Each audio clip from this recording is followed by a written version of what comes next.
Assalamualaikum warahmatullahi wabarakatuh. Berjumpa lagi bersama saya di channel Bayu Airbrush Lur. Gimana kabarnya? Tentunya dulur-dulur selalu sehat dan selalu semangat. Semoga dulur-dulur selalu dimurahkan rezekinya. Amin. Oke Lur, di video ini kita akan bahas yang kemarin meler. Pemula auto jago, ngomong kosong. Jangan percaya sama judul. Jadi kita di sini akan istilahnya membahas yang kemarin di request oleh teman kita, gimana caranya ngatasin clear meler. Di sini kita akan bahas ya Lur ya. Ini adalah hasil yang kita clear kemarin, yang kita tembak selama beberapa lapis dan ternyata ada satu media yang kecolongan. Ini meler ya Lur ya.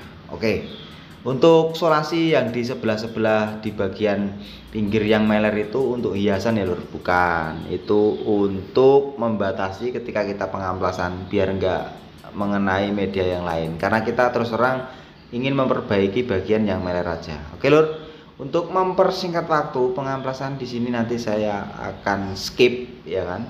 Yang penting kita kasih tahu dulu caranya, dibatasi ya. Kalau memang nggak pengen semua ke amplas jadi dibatasi pakai solasi. Untuk amplasnya itu yang dipakai di sini tolkat.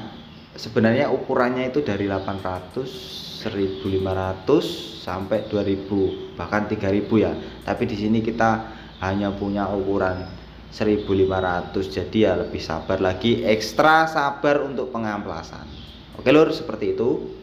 Nah, seperti ini tekstur yang didapatkan oleh amplasan tadi. Kalau bisa jangan ada sedikit pun sisa baretan. Kenapa untuk sesi pengamplasan itu harus benar-benar halus? Itu salah satu pertanyaan yang kemarin, kenapa saya poles kok malah baret-baret. Nah, itu mungkin di dalam sesi pengamplasan dulur-dulur atau teman-teman itu ngamplasnya buru-buru sehingga baretan-baretannya itu nggak bisa rata, masih meninggalkan sisa ya, jejak ya. Oke, setelah saya batasi untuk di bagian nutnya ini dengan solasi, tujuannya biar saat poles nanti bagian nut itu rawan jebol. Jadi di sini saya batasi dengan solasi. Terus untuk cutting komponnya sendiri saya pakai ivory untuk yang pertama ya.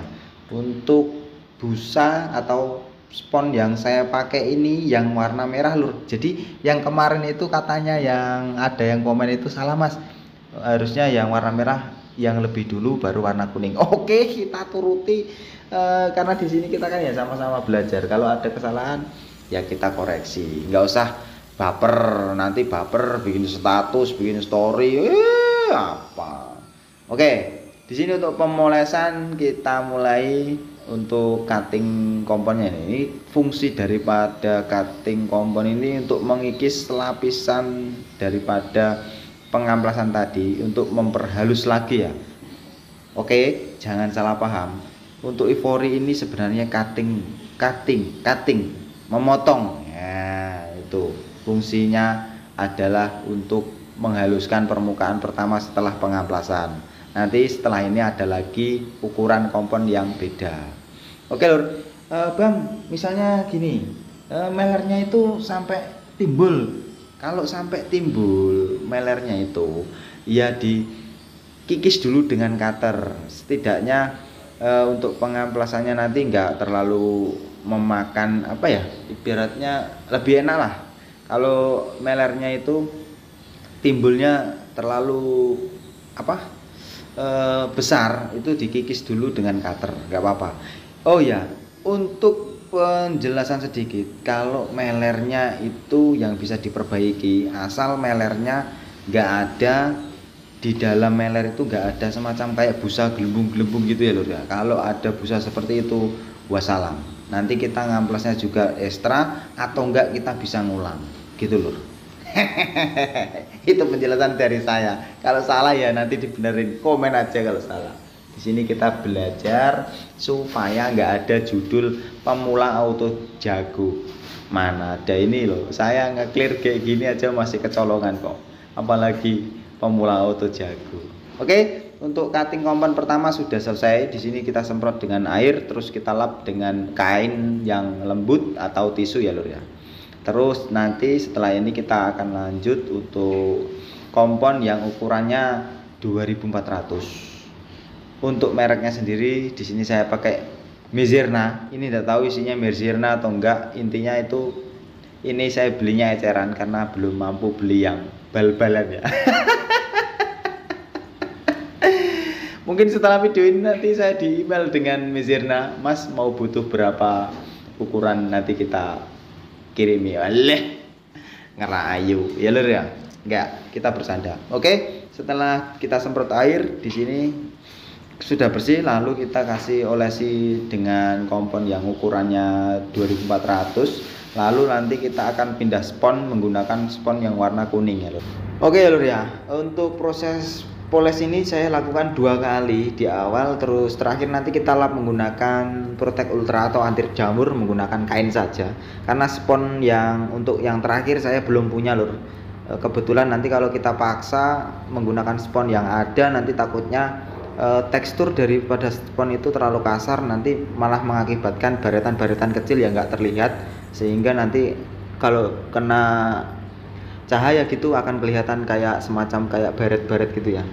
Tujuan daripada anti jamur atau Protect Ultra ini ketika nanti sudah pemasangan terus customer atau kita mau nyuci atau kena air hujan itu, Protect Ultra atau anti jamur ini bisa mengcover jamur air yang mungkin nanti mengenai media yang setelah kita lakukan pemolesan ini ya lur ya.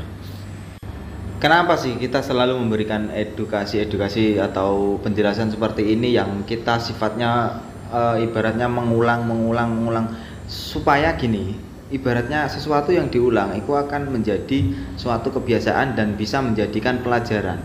Nah, kita di sini kan nge-review bahan itu bukan seperti nge-review produk HP gitu ya. Produk HP-nya ini kameranya kurang gini, produk HP-nya yang ini kameranya bagus ya. Nggak bisa seperti itu. Kita ini bahan yang diaplikasikan yang memungkinkan bisa terjadi masalah. Jadi sekecil apapun masalah yang terjadi di sini kita tampilkan, lalu kita carikan solusinya gitu lur. Kalau untuk judul yang ibaratnya clearnya enak, mudah diaplikasikan, pemula auto jago, omong kosong lur. Nggak ada ceritanya orang ibaratnya orang awam terus beli produk ini nembakin clear atau nembakin cat langsung jadi, nggak ada. Itu pasti butuh penyesuaian gitu loh. Jadi makanya di sini untuk membahas hal-hal seperti ini butuh kita ulang terus, supaya ketika kita sedang mereview bahan, misalnya kan ini kemarin kita habis nembakin 4010 dari Auto Glow, jadi kita itu paham dengan karakter bahan yang kita aplikasikan. Kalau kita ulang-ulang terus kan lama-lama kita paham dengan karakternya ya.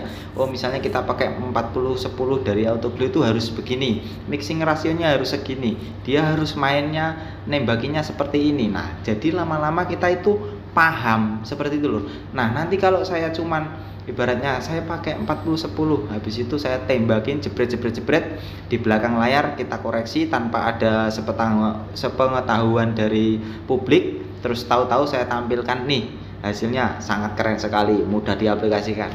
Ya nanti kalau ada pertanyaan saya bingung jawabnya gitu loh lur. Maksudnya misalnya orang lain mau coba kok hasilnya nggak sesuai ekspektasi yang diaplikasikan sama Mas Bayu ya gini-gini. Nah akhirnya kita nggak bisa kasih jawaban yang pasti dan memuaskan gitu loh.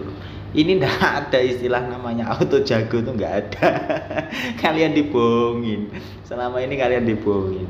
Intinya gini ya, semua itu butuh proses. Gini, materi tanpa praktek itu hampa, praktek tanpa materi itu gila gitu loh. Jadi kita butuh penyesuaian, butuh asah terus untuk skillnya. Jadi untuk pemahaman seperti bahan yang kita pakai itu nanti lama-lama kita tahu karakternya seperti ini gitu. Nggak ada ibaratnya kalau pemula itu biasanya terjerumus oleh ekspektasi. Misalnya ada nih konten kreator yang lagi booming, terus aplikasiin produk ini, tahu-tahu langsung kinclong, keren. Nggak ada itu lur. Itu sebagian, misalnya ada angka 1000 itu cuma satu yang mau menunjukkan hasil yang ibaratnya nih ini hasil yang aslinya. Nah, ini hasilnya aslinya. Kita akan bahas di sini. Gitu nggak ada. Paling-paling tembak jebret, misalnya ada meler, ada popping, ada debu, dikoreksi dulu, habis itu divideoin yang hasilnya yang bagus mana dipilihin. Nah itu yang nggak saya sukai itu. Jadi dulur-dulur itu harus pintar-pintar, dan tujuan daripada konten itu apa? Apalagi kalau ada judul ngecat 1 hari selesai. Mana ada orang clear itu di kaleng sudah kelihatan jelas ya, 8 jam kering poles. Terus dari mana waktu yang kamu buang-buang dari proses itu gitu loh. Gak ada ceritanya. Kalau cuman judul aja gampang, nanti bikinkan. Jangankan 1 hari ngecat selesai 5 menit. Kalau cuman bikin video aja selesai lur ya.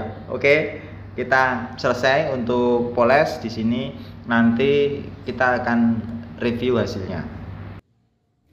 Oke lur ya, itulah cara saya yang saya jelaskan. Apabila ada cara lain yang lebih mudah ya silahkan monggo diikuti. Untuk hasilnya seperti ini. Yang tadi kita poles yang ini ya, yang lain sudah saya koreksi. Nah hasilnya seperti ini. Tadi ada meler di sebelah sini, ini sudah hilang. Oke, untuk bagian yang lain saya lihatkan yang ini aja. Capek ngantar sana sini mindah sana sini barangnya lur. Kalau untuk yang sudah dikoreksi seperti ini lur ya. Untuk yang lain itu cuma debu-debu aja yang saya hilangin. Untuk yang meler yang khusus kemarin ini hadiah untuk saya.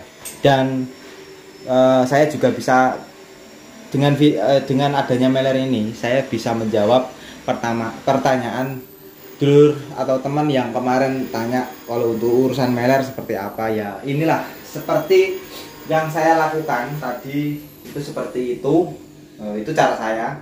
Kalau memang ada cara lain yang lebih mudah silahkan monggo. Yang penting nggak ada istilah pemula atau jago. Kalau udah kayak gini nggak ada jagonya loh ya.